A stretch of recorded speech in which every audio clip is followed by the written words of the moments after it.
Perfect. All right. I think we are live. Hi, guys. Hello, and welcome to our Journey 11 Plus style, where I talk to some of the wonderful resource providers that sit in the 11 Plus journey. If you are here, please give us a message on the comments so that we can see, because we can't tell if anybody's watching yet. And I don't want to start. I don't want everyone to miss our amazing interviewee today. So just give me a comment, let me know that you're here, and then I know that we're good to start. Just want to 100% check, because I don't want anyone. Oh, I think we've got a like. I think we're good. I think we are good to go. If you are also watching this on replay, give us a hashtag replay so that we know that you're here. And I am absolutely delighted to be joined by Katie Natman today. She is the author of the Jumping Yak books. I'm sure you guys have seen these, and it's a real pleasure for me, because I don't know you particularly at all. So welcome. Thank you very much. A pleasure for me to be here. And as I say to everybody, this is just a minute, but 11 plus style. So the traditional just a minute is where you talk for a minute with no pauses, no hesitation, repetition, or deviation. We do away with most of that, because you couldn't get through an 11 plus style talk without saying the word 11 plus several times, and I'm sure without saying vocabulary or math. So I definitely hesitate myself. Do not feel under pressure. I say that, I'm not the one answering the questions. All right. I think we've got a couple of people here. And Katie, if you are ready, shall we begin? Okay, perfect. So let's go. Our first question is, what is your product and who is it aimed at? You get an extra couple of seconds whilst I fiddle around with the timer. Go for it. I tend to hook. Okay, so my product, I have written 2 books which are perfect for children, really ideally for children in year 5, but they're suitable for years 4, 5 and 6. The books are Maths Fun for Cool Kids and Revision Fun for Clever Kids. All kids, by the way, are cool and clever. Both of these books, one of them, obviously, the maths book, focuses on maths questions. So it's word problems. And if your child is quite good at maths, we've got some harder things like algebra as well. But it also covers a lot of things like multiplication and things that they should just have really nailed. And the Revision Fun book is full of things like some general knowledge, some science, history, geography, the kind of things that are really good for your child to be talking about in interview at year 6, if you go for that, as well as some English puzzles and some maths puzzles too. Oh, just got it in. Perfect. All right. Okay, on to the next one. How can your product help children, tutors, and parents? Okay, so I have been through not just the 11 plus, but the 7 plus, the 11 plus, the 13 plus, and the 16 plus. And I know for a fact, and the exams I did myself, that revision can be quite relentless, and sometimes it cannot seem like much fun, but it does need to be done. So the purpose of my books really is to keep your children thinking, keeping those brains going, keeping them switched on, but taking the pressure off. So if you're having a bit of a down day, or a day where you just think my child really cannot face another comprehension, then you pull out this book or this book and you do some puzzles. And the great thing is you can do them together, so it can feel collaborative, and your child can keep thinking intellectually, but without the pressure that does inevitably build up in these situations.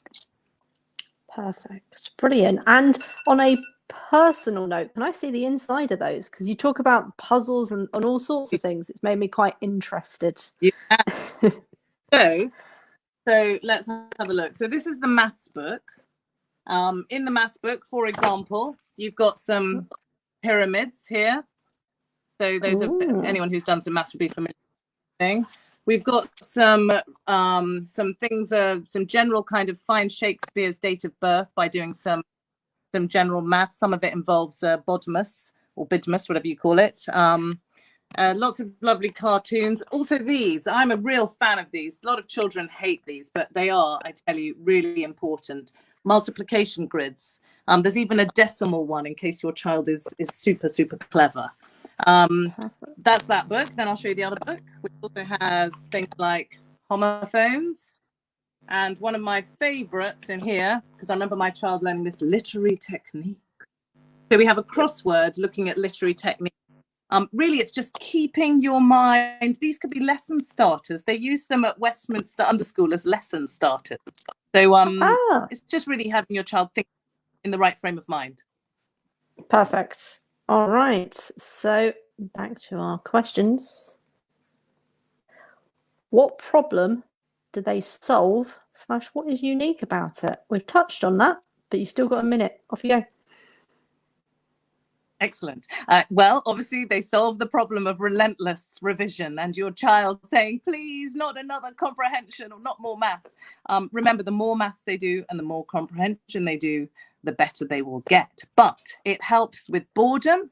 It helps with that feeling of, I don't enjoy this. It gives them something else to do. And what I love about them is you can do them, an adult can do these books with your child. So if you just need to persuade them to get going into a session, you say, let's do a fun little puzzle together, and then we'll do what's unique about them. I haven't seen them anywhere except the books I've written. Always Have I still got some seconds? Yes, 15 seconds, still 12, yes. 11. And I printed them on very high quality paper, so if your child is using like a thick marker, you won't ruin the book, which is very important to the designer Beach, who I was at university with. All right, on to our next question. Is it 11 plus specific, or does it cover a broader area? Off we go. I'd say that these books are brilliant if you're in year 5. If you have a particularly bright child, you might be able to start them in year 4. But I would say that these are perfect for the summer term and the summer holidays of year 5, just before you come up to those exams, because 8 weeks is a long time. And you need to be thinking, I've got to pace myself. Does it cover a broad area? Yes, because I think the general knowledge is really important, and you get a bit of that with the A to Zs of geography and science and history. And the next book I'm going to write, which I'll tell you about in a minute, because I have a feeling that might be the next question, is I say these are suitable for 8 to 80-year-olds, because really anyone can have a go. It's and I think a lot of parents often think, I can't help my child. I wasn't very good at maths, or I wasn't very good at English. I think this is all quite accessible, and you could do them with your child. All right, I think the next one is, what are your top tips? And you can choose a year, you can do all of them. I know that your books, if they focus on year 5, that might be the area to focus. It's entirely up to you. What are your top tips for our parents? Okay, top tips for parents. I remember this time. It's like the long tunnel of 11 plus, if you are focused on it, which I'm sure all of you are. My top tips are to pace yourself. It's really important that you don't go in there all guns blazing, because your child might just switch off. I would say in year 4, focus on the homework that's set at school. If homework is set, do that as best as you can, and make sure that all of your number bonds and multiplication and all of those things are really good, and that your child is reading.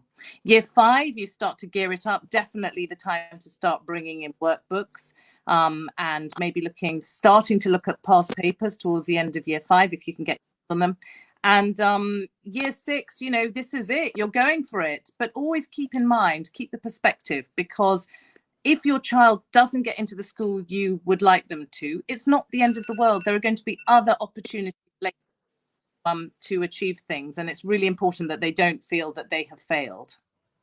Perfect. That is useful, because we do get a lot. You never tell what can happen on the day, can you? And you don't want a lot of children to be disappointed or to feel like they've disappointed their parents.